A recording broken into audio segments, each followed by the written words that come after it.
Salam aleyküm. Facebook izləyiciləri. Hər kəs salamlayıram. Bax bura Mehdi Hüseynzadə uşaqlı dalanda 26-cı məhəllədir.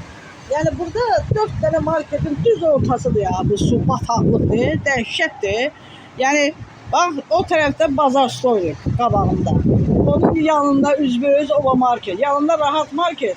Bu tərəfdə də Araz market. Təsəvvür edin 4 dənə marketin düz ortası da belə bataqlıqdır, dəhşət. Keçiləsi deyil. Burada dünənə qədər biraz elə bir azalırdı. Nə azalır? Zamanı öz hesabına şuan qalıblar. Yəni baxan yox, heç kim baxmır. Şuan qalıblar, şuanla binanın altı dəhşətdir. Binanın altından ortalığa suyu gətirirlər. Yer yox da hara getsin? Suyun getməyə yeri yoxdur. İndi biraz azalmalı idi ki, dünəndən yenə baxdıq ki, yağış yağdı, yenə balot oldu. Dəhşət balotadır. Nə maşınlar keçə bilir, nə camaat keçə bilir. Yəni bir gün evdəyəm, işə getməmişəm. Bu yağışa mən bu yolu necə keçim? Bax, təsəvvür edin.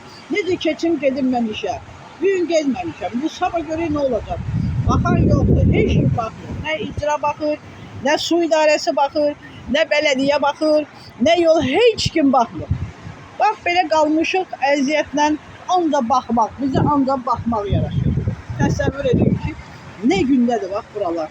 Dəhşət balotadır. Yəni biraz su olsa cəhənnəm keçmək olar. Buraya heç sapok da yer. Sapokla da girsən batıb qalarsan valla.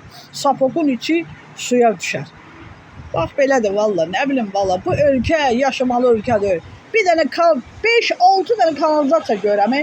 Heç birindən su getmir. Təsəvvür edin. Heç birindən su getmir. Dolub basa-bas olub da. Binaların altı doludur. Dəhşət keçirəm binanın altına baxıram. Nə gündə. Suyun getməyə yeri yoxdur. Bir dənə maşın gətirib motorla yığıb suyu aparmırlar burada. Suyu buradan çəkib aparsalar, başqa yerlərə töksələr, biraz yüngülləşər də. Xalq cəmaət, yazıq uşaqlar, yazıq böyüklər, yaşlılar, baxıram Allah haqqı yazım gəlir. Millət nə gündədir, abalar, nə gündə. Dəhşət.